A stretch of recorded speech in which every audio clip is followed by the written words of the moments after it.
Just look at this. Almost 8 tons of German high alloy steel. A threat to any enemy. The most powerful gun in World of Tanks. Thousands dream of it. Millions tremble before it. But sometimes, even this gun can't compensate for the outstanding skills of a player. Didn't penetrate their armor. To avoid this happening too often, today we'll talk about armor penetration.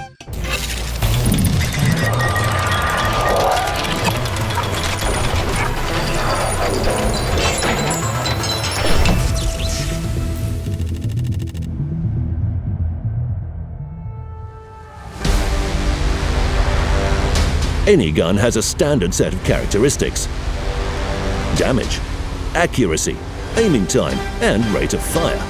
But all this is useless if you're unable to penetrate the armor. We didn't even scratch. To fire effectively, you should learn how penetration mechanics work, That one didn't go through. understand their principles. Let's start with some theory from our confidential informant. Every shell in the game has its penetration capability.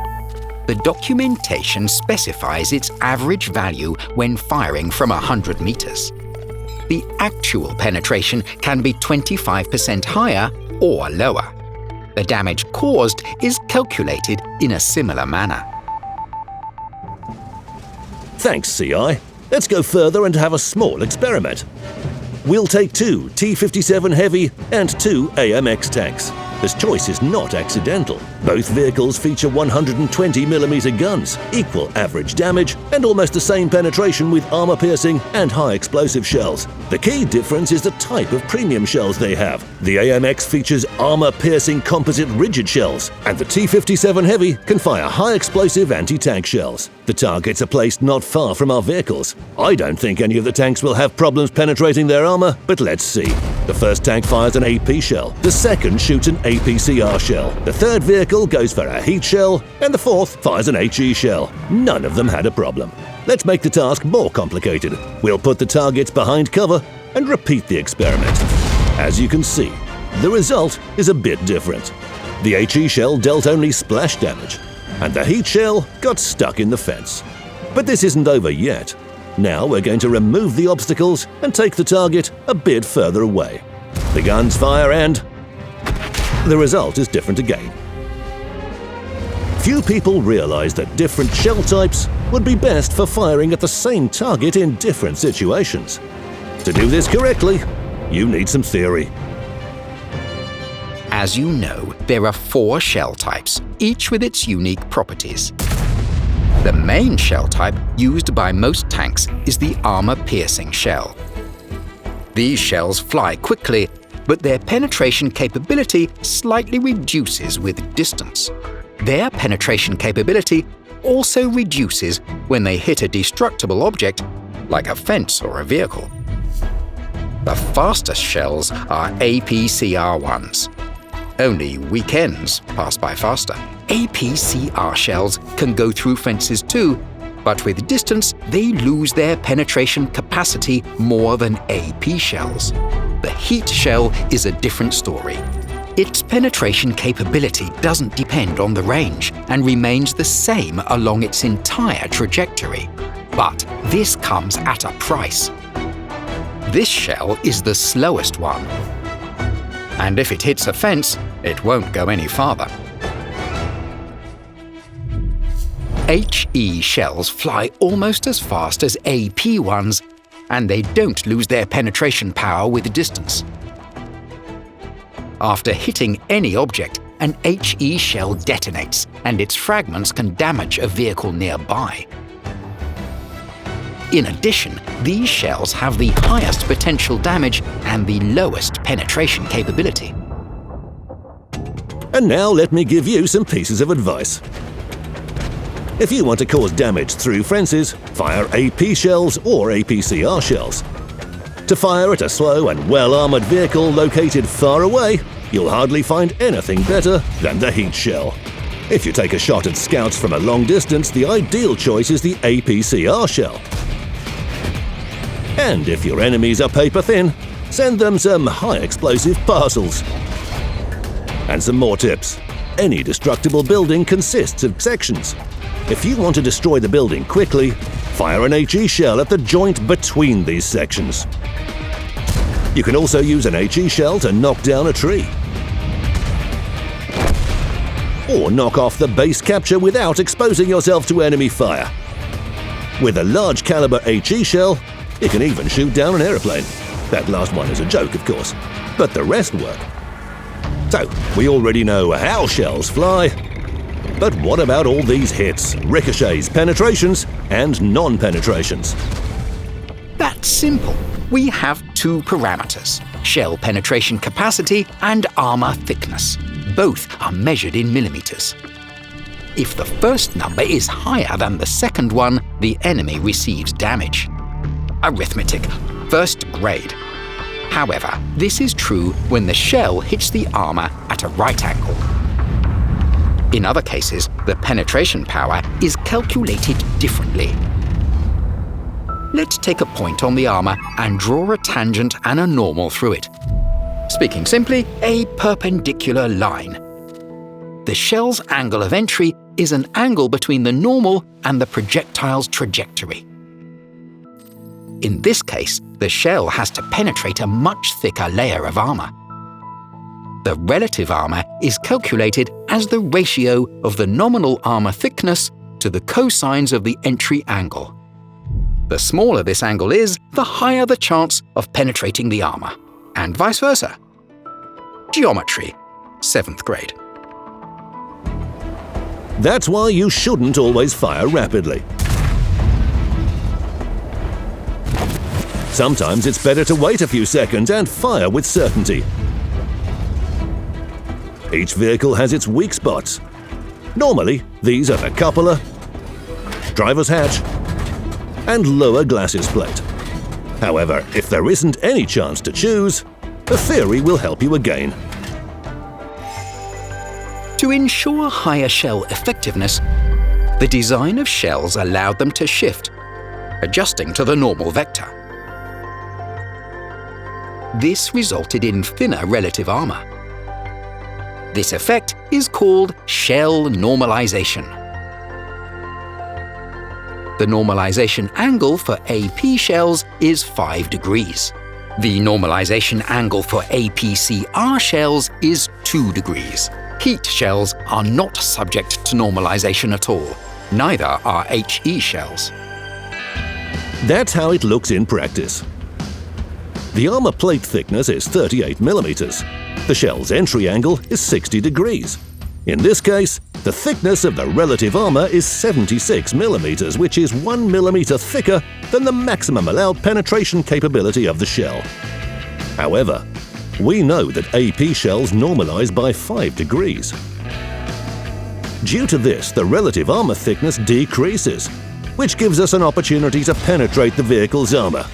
Not each time, but still. But there's more than that. Using a high caliber will allow... And now we will talk about one of the main axioms of armor penetration mechanics, the 2 calibers rule. This rule says, if the shell caliber is more than twice the nominal armor thickness, the shell's shift angle to the normal vector increases according to the formula. So, if you use a higher caliber, the normalization factor will greatly increase. The target, the angle, and the armor penetration performance is the same. But the shell has to pierce 50 millimeters of armor instead of 66 millimeters. Now, each shot results in damage. But that's too simple. Let's increase the angle. It's still able to penetrate, but wait. What do we have here? Ricochet. By the way, talking of ricochets, AP shells and APCR shells ricochet at an angle of 70 degrees or more, losing 25% of their penetration capability. Heat shells ricochet at an angle of more than 85 degrees with no loss to their penetration capability. HE shells don't ricochet at all. And now it's high time for another important axiom in World of Tanks, the 3 calibers rule. it only applies to AP shells and APCR shells and says the following.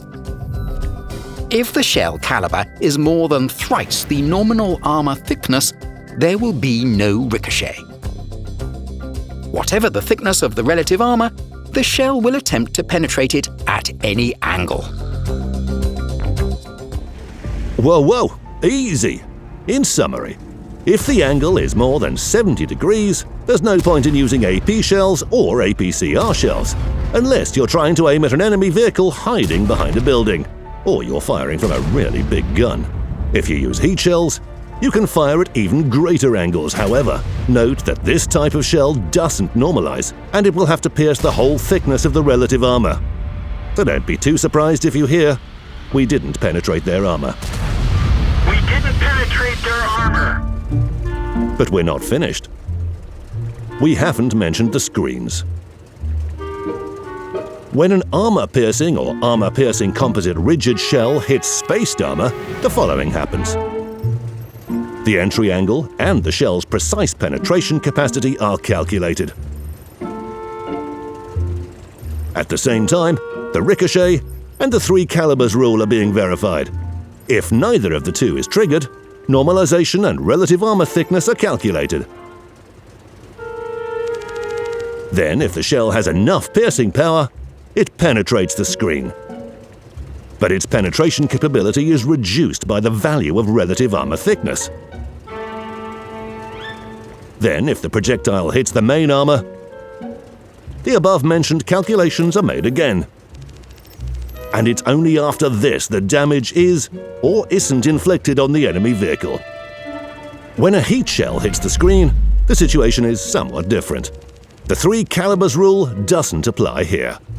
The ricochet angle is different and the shell doesn't normalize. Hence, the cumulative jet attempts to pierce the screen at the same angle as the shell's trajectory. If the armor has been penetrated, this jet will lose 5% of its armor-piercing power for every 10 centimeters of traveled distance.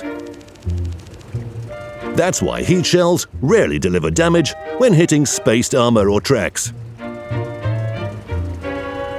The effect on the armor made by the high explosive shells is quite a long story, which we'll tell you next time. And now, a few words about one painful issue. This doesn't happen very often, but every time it does, players get frustrated. This message should be familiar to every tanker.